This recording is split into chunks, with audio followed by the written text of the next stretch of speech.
ಸ್ನೇಹಿತರೇ ನಮಸ್ಕಾರ. ನಾನು ರವೀಂದ್ರ ಜೋಶಿ. ಭಾನುವಾರದ ಹರಟೆಗೆ ಸ್ವಾಗತ.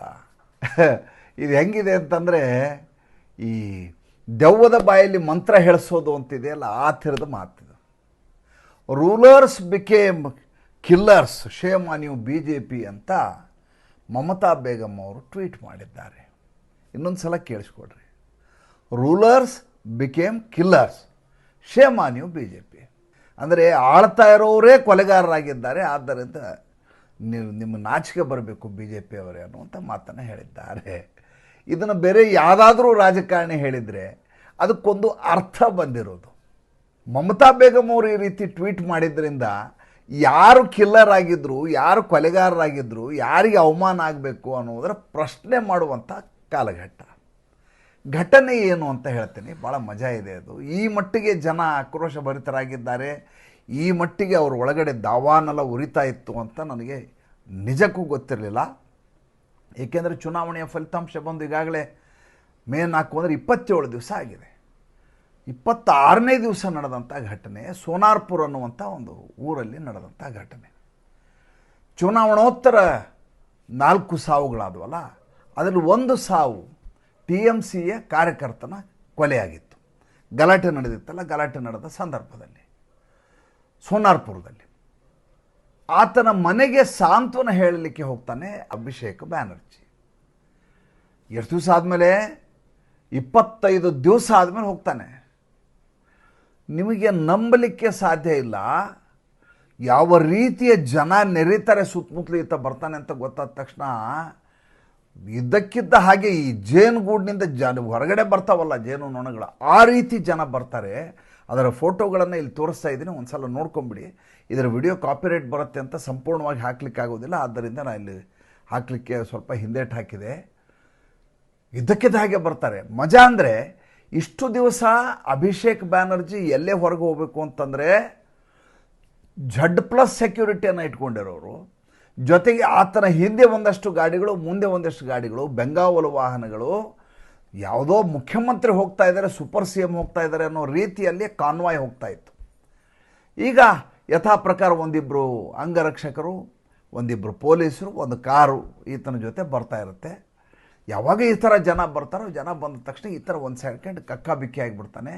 ಕಕ್ಕಾಬಿಕ್ಕಿ ಆಗ್ತಾನೆ. ಅಷ್ಟೊತ್ತಿಗೆ ಭಾಯ್ ಪುಚ್ಚೋರು ಅಂತ ಎಲ್ಲ ಹೇಳಲಿಕ್ಕೆ ಶುರು ಮಾಡ್ತಾನೆ.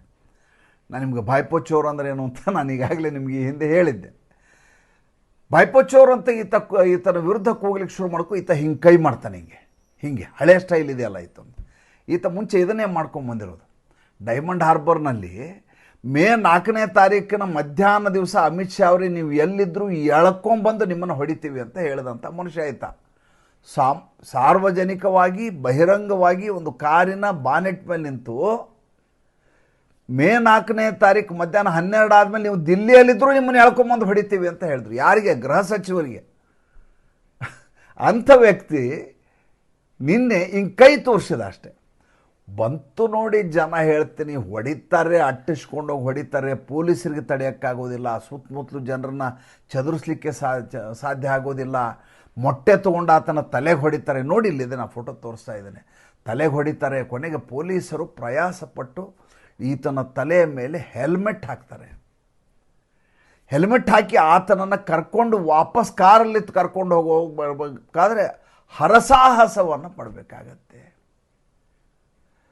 ಎಂಥ ಸ್ಥಿತಿ ನಿರ್ಮಾಣ ಆಗಿಬಿಡುತ್ತೆ ಅಂದರೆ, ಅಭಿಷೇಕ್ ಬ್ಯಾನರ್ಜಿ ನಾಳೆಯಿಂದ ಎಲ್ಲಾದರೂ ಸಾರ್ವಜನಿಕವಾಗಿ ಹೊರಗಡೆ ಹೋಗುವುದು ಭಾರಿ ಕಷ್ಟ ಆಗಿಬಿಟ್ಟಿದೆ. ಆ ಸ್ಥಿತಿ ಈಗ ಪಶ್ಚಿಮ ಬಂಗಾಳದಲ್ಲಿ ನಿರ್ಮಾಣ ಆಗಿದೆ. ನಾನು ನಿನ್ನೆ ಸಂಜೆಯ ಸಂಚಿಕೆಯಲ್ಲಿ ಹೇಳಿದೆ, ನಾನು ಚುನಾವಣೆಯಲ್ಲಿ ಕ್ಯಾಂಡಿಡೇಟ್ ಗೆಲ್ತಾರೆ, ಸೋಲ್ತಾರೆ. ಜನರಿಗೆ ಯಾರಿಗೆ ಕೋಪ ಇದೆಯೋ ಅವ್ರ ವಿರುದ್ಧ ಮತ ಹಾಕ್ತಾರೆ. ಯಾರ ವಿರುದ್ಧ ಕೋಪ ಇದೆಯೋ ಆತ ಸೋಲ್ತಾನೆ. ಸೋತ ತಕ್ಷಣ ತಮ್ಗೆ ಯಾವ ಬೇಕೋ ಆ ಪಕ್ಷ ಗೆಲ್ತದೆ. ಜನ ಸಂತಸ ಪಡ್ತಾರೆ, ಉಲ್ಲಾಸಮಯವಾಗಿರ್ತಾರೆ, ಮತ್ತು ನಮಗೆ ಬೇಕೋ ಹೇಗೆ ಬೇಕೋ ಹಾಗೆ ರಿಸಲ್ಟ್ ಬಂದಿದೆ ಅಂತ ಸಂತೃಪ್ತಿಯಿಂದ ಇರ್ತಾರೆ. ವಿಪಕ್ಷದವ್ರ ಬಗ್ಗೆ ಯಾರೂ ತಲೆ ಕೆಡಿಸ್ಕೊಳ್ಳೋದಿಲ್ಲ. ಇದಕ್ಕೆ ತದ್ವಿರುದ್ಧವಾದಂಥ ನಡೆ ಪಶ್ಚಿಮ ಬಂಗಾಳದಲ್ಲಿ ನಡೀತಾ ಇದೆ. ತಮಿಳುನಾಡಿನಲ್ಲಿ ಆ ರೀತಿ ಆಗಿಲ್ಲ, ತೇಜಸ್ವಿ ಯಾದವ್ ಬಿಹಾರದಲ್ಲಿ ಆ ರೀತಿ ಆಗಿಲ್ಲ, ಯಾವ ರಾಜ್ಯದಲ್ಲೂ ಆಗಲಾರದ್ದು ಪಶ್ಚಿಮ ಬಂಗಾಳದಲ್ಲಿ ಯಾಕಾಗತ್ತೆ ಅನ್ನೋದು ಎಲ್ಲರ ಪ್ರಶ್ನೆ. ಏಕೆಂದರೆ ಯಾವ ಉಸಿರುಗಟ್ಟುವ ವಾತಾವರಣ ಇದೆಯೋ ಆ ಸಂದರ್ಭದಲ್ಲಿ ತಮ್ಮ ಧ್ವನಿಯನ್ನೇ ಹೊರಗೆ ಹಾಕಲಿಕ್ಕೆ ಸಾಧ್ಯ ಇಲ್ಲದಂಥ ದುಸ್ಥಿತಿ ನಿರ್ಮಾಣ ಆಗಿತ್ತಲ್ಲ, ಅದರ ರೋಷವನ್ನು ಈಗ ಜನ ತೀರಿಸ್ಕೊಳ್ತಾ ಇದ್ದಾರೆ.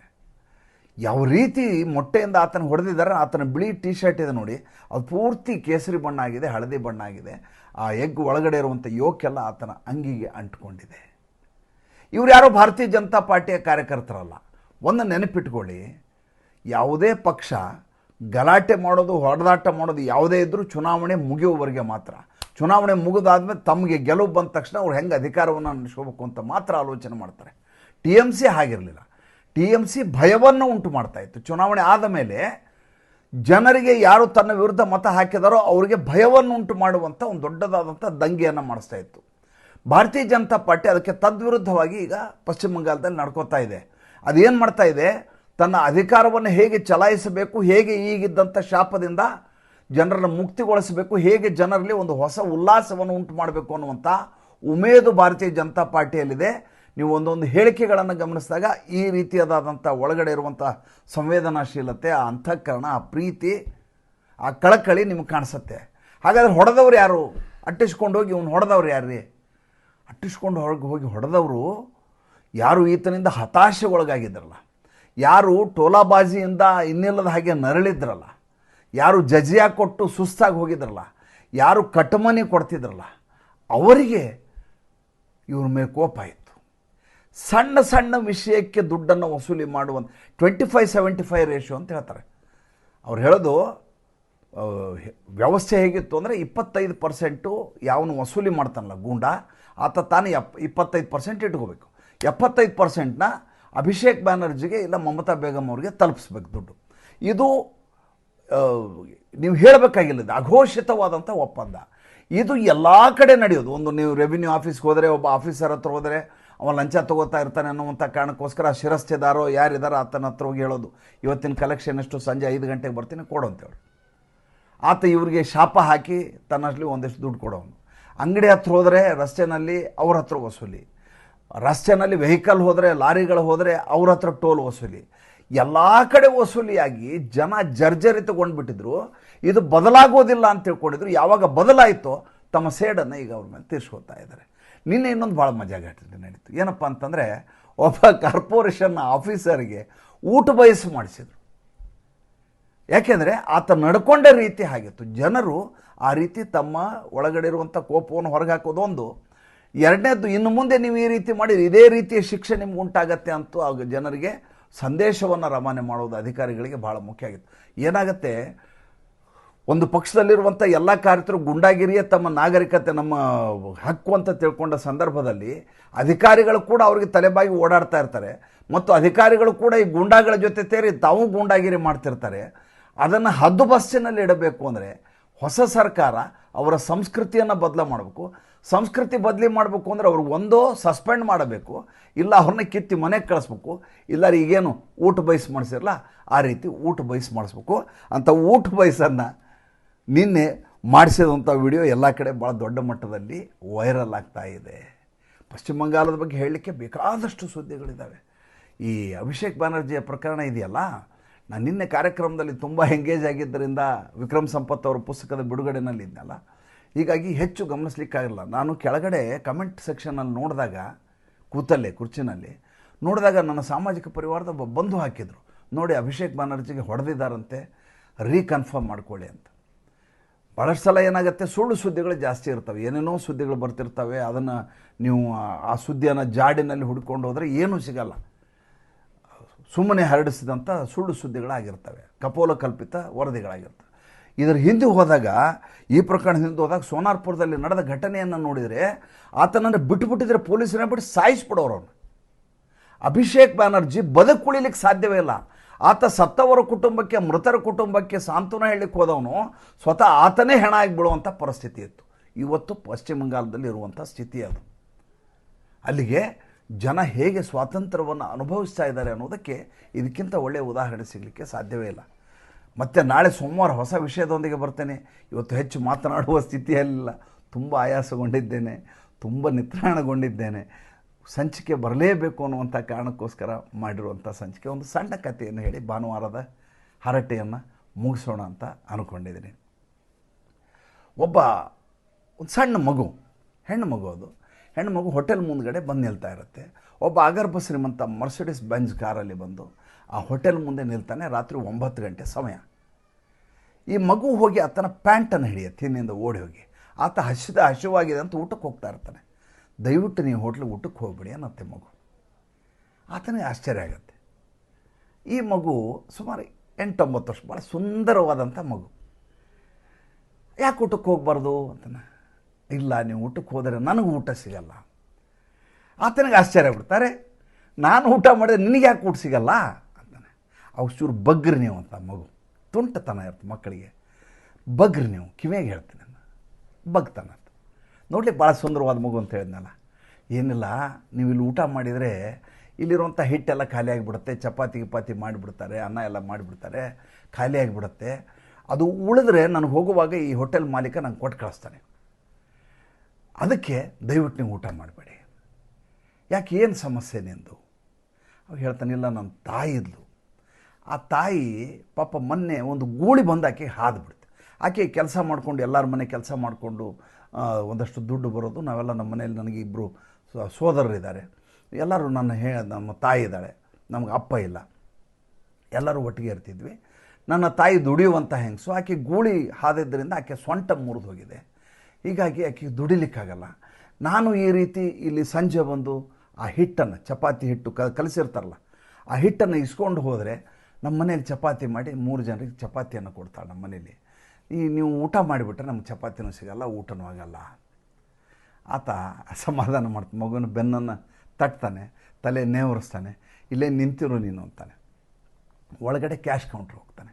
ಕ್ಯಾಶ್ ಕೌಂಟ್ರ್ ಹೋಗಿ ಆ ಮಾಲೀಕನ ಕಿವಿ ಹತ್ತಿರ ಏನೋ, ಕ್ಯಾಶಿಯರ್ ಕಿವಿ ಹತ್ತಿರ ಏನೋ ಹೇಳ್ತಾನೆ. ಆಮೇಲೆ ಹೊರಗಡೆ ಬಂದು ಆ ಮಗುವನ್ನು ಕರ್ಕೊಂಡು ಒಳಗಡೆ ಬಂದು ಆ ಟೇಬಲ್ ಮೇಲೆ ಕೂತ್ಕೊತಾನೆ.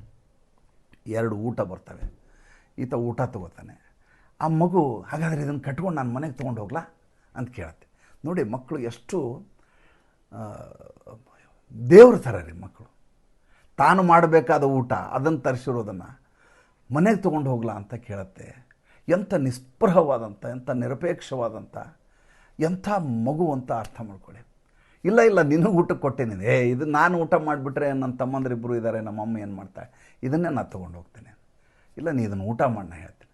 ಆ ಮಗು ಒಲ್ಲದ ಮನಸ್ಸಿಂದ, ಹಸಿವಾಗಿರುತ್ತೆ ಮಗು, ತುಂಬ ಹಸಿವಾಗಿರುತ್ತೆ, ಒಲ್ಲದ ಮನಸ್ಸಿಂದ ಊಟ ಮಾಡ್ತಿದ್ದ. ಹಸಿವು ತಿಂತಿದ್ದ, ಲಘು ಬಗೆ ಅಂತ ತಿಂದ ಆದ ಮೇಲೆ ಆ ಶ್ರೀಮಂತ ಏನಿದ್ದಾನೆ ಆತನ ಹೇಳಿದ್ದರಿಂದ 2 ಬಾಕ್ಸ್ ಊಟದ ಕ್ಯಾರಿಯರ್ ಬರ್ತದೆ. ಇದನ್ನು ತೊಗೊಂಡು ನಿಮ್ಮ ಮನೆಗೆ ಹೋಗು ನೀನು ಅಂತ. ಆ ಮಗು ಖುಷಿಯಾಗಿಬಿಡುತ್ತೆ. ಆಮೇಲೆ ಆ ಶ್ರೀಮಂತ ಇದ್ದವನು ಒಂದಷ್ಟು ದುಡ್ಡನ್ನು ಕೊಟ್ಟು ಇದನ್ನು ತೊಗೊಂಡು ಹೋಗಿ ನಿಮ್ಮ ಅಮ್ಮನ ಕೈಗೆ ಕೊಡು. ಆ ಮಗುಗೆ ಆಶ್ಚರ್ಯ, ಸಂತೋಷ, ಏನು ಹೇಳಬೇಕು ಗೊತ್ತಾಗೋದಿಲ್ಲ. ಥ್ಯಾಂಕ್ ಯು ಮಾಮ, ಏನಂತ ಹೇಳಲಿ ನಮ್ಮ ಮನೆಯಾಗ ಅಂತ ಕೇಳ್ತಾರೆ. ಇದೆಲ್ಲ ಕೊಡಿಸಿದಿರಲ್ಲ, ನಾನು ನಮ್ಮಮ್ಮಗೆ ಏನಂತ ಹೇಳಲಿ? ಮಾಮ ಕೊಟ್ಟರು ಅಂತ ಹೇಳು. ಮಗು ಕೈಯಲ್ಲಿ ಹಿಡಿಯೋಕೆ ಸಣ್ಣ ಕೈ, 2 ಪೊಟ್ಟಣ ಊಟ ಹಿಡ್ಕೊಂಡಿದೆ, ದುಡ್ಡು ಕೊಟ್ಟಿದ್ದಾರೆ, ಜೇಬು, ಹೆಣ್ಮಕ್ಳಿಗೆ ಯಾವ ಜೇಬು ಇರುತ್ತೆ, ಅದರಲ್ಲಿ ದುಡ್ಡನ್ನು ಸಿಗೋಗ್ತದೆ. ತೊಗೊಂಡು ಓಡ್ಲಿಕ್ಕೆ ಹೋಗುತ್ತೆ. ಸಂತೋಷದಿಂದ ಪುಳಕಿತನಾಗಿ. ಅಷ್ಟೇ ಅಲ್ಲ, ಅದನ್ನೊಂದು ಮಾತು ಹೇಳ್ತಾನೆ ಮಗುಗೆ, ಇವತ್ತು ಮಾತ್ರ ಅಲ್ಲ, ಪ್ರತಿ ದಿವಸ ನೀನು ಬಂದಾಗಲೂ ಇಲ್ಲಿ ಊಟ ಕೊಡ್ತಾರೆ, ಇಸ್ಕೊಂಡು ಹೋಗಿ ನೀನು ರಾತ್ರಿ ಹೋಗುವಾಗ ಅಂತ. ಆ ಮಗುಗೆ ನಂಬಲಿಕ್ಕಾಗಲ್ಲ. ಹೌದಾ, ನಿಜವಾಗ್ಲೂ ಕೊಡ್ತಾರಾ ಅಂತ. ಹೌದು ಕೊಡ್ತಾರೆ, ನಾಳೆಯಿಂದ ದಿನ ಬಂದರೂ ಕೊಡ್ತೀರಲ್ರಿ ಅಂಕಲ್ ಅಂತ. ಬಂದು ತೊಗೊಂಡೋಗಮ್ಮ ಅಂತ ಆತ ಹೇಳ್ತಾನೆ. ಊಟ ತೊಗೊಂಡು ಓಡ್ತಾ ಹೋಗ್ತದೆ ಮಗು. ಈತ ಬಂದು ಕಾರಲ್ಲಿ ಕೂತ್ಕೊಂಡು ಸ್ಟೇರಿಂಗ್ ಸ್ಟಾರ್ಟ್ ಮಾಡಬೇಕು. ಇದ್ದಕ್ಕಿದ್ದಾಗಿ ಒಂದು ಫೋನ್ ಬರುತ್ತೆ ಸರ್. ಬಂದು ಫೋನಲ್ಲಿ ಹೇಳ್ತಾನೆ, ಆತನ ತಮ್ಮನ ಕರೆ ಬಂದಿರುತ್ತೆ. ಯಾವ ಶ್ರೀಮಂತ ಮಗುವಿಗೆ ಈ ರೀತಿಯಾದಂಥ ಸಹಾಯವನ್ನು ಮಾಡಿದಾನೋ, ಔದಾರ್ಯವನ್ನು ಮೆರೆದಿದ್ದಾನೋ, ಆತನ ತಮ್ಮ ಫೋನ್ ಮಾಡ್ತಾನೆ. ಅಣ್ಣ, ಏನು? ಒಂದು ಅತೀ ಖುಷಿ ಸುದ್ದಿ. ಏನು? 1 ವರ್ಷದಿಂದ ನೀನು ಆ ಟೆಂಡರ್ಗೆ ಒದ್ದಾಡ್ತಾ ಇದ್ದೆಲ್ಲ, ಅದೇನೋ ನೀ ಹೇಳಿದ್ದಕ್ಕಿಂತ 10% ರೇಟಿಗೆ ಅಪೂರ್ವವಾಗಿದೆ. ತಕ್ಷಣ ಮೇಲ್ಗಡೆ ದೇವರು ನೋಡ್ತಾನೆ. ದೇವರೇ, ನಾನು ನಿನ್ನ ಮಗುವಿಗೆ 1 ರೂಪಾಯಿಯನ್ನು ಕೊಟ್ಟೆ, ನೀನು ಲಕ್ಷಾಂತರ ಪಟ್ಟು ನಂಗೆ ಕೊಟ್ಬಿಟ್ಟೆಲ್ಲ. ಉದಾರತೆ ಅನ್ನೋದು ಇದೆಯಲ್ಲ, ಜೀವನದಲ್ಲಿ ಇದು ಅಕ್ಷಯ ಪಾತ್ರೆ ಆಗತ್ತೆ. ನಾವು ಜಿಪುಣರಾಗಿ ಕುಬ್ಜ ಮನಸ್ಸಿನಿಂದ ಕ್ಷುದ್ರ ವ್ಯಕ್ತಿಗಳಾಗಿ ಜೀವನ ಮಾಡೋಕ್ಕಿಂತ ಆ ಶ್ರೀಮಂತನ ಹಾಗೆ ಸ್ವಲ್ಪ ಔದಾರ್ಯತೆಯನ್ನು ಮಾಡಿದ್ರೆ ಯೂನಿವರ್ಸು ನಮಗೆ ಏನೆಲ್ಲ ಕೊಡಲಿಕ್ಕೆ ಕಾಯ್ತಾ ಇರ್ತದೆ. ದೇವರು ನಮಗಾಗಿ ಏನೆಲ್ಲ ಸಮೃದ್ಧಿಯನ್ನು ಕೊಡಲಿಕ್ಕೆ ಕಾಯ್ತಾ ಇರ್ತಾನೆ. ಪಡೆಯುವಂಥ ಮನಸ್ಥಿತಿ ಔದಾರ್ಯ ನಮಗೂ ಇರಬೇಕಲ್ವ, ಅದಕ್ಕೆ ಯೋಗ್ಯರಾಗಿರ್ಬೇಕಲ್ವ. ನಾವು 4 ಜನರಿಗೆ ಕೊಟ್ಟಾಗ ತಾನೇ ನಮಗೆ ದೇವ್ರು ಕೊಡೋದು. ನಾವೇ ಅದನ್ನು ಮುಚ್ಚಿಟ್ಕೊಂಡ್ರೆ ದೇವ್ರು ಎಲ್ಲಿಂದ ಕೊಡ್ತಾನೆ. ಮತ್ತೆ ನಾಳೆ ಸಿಗ್ತೀನಿ. ನಮಸ್ಕಾರ.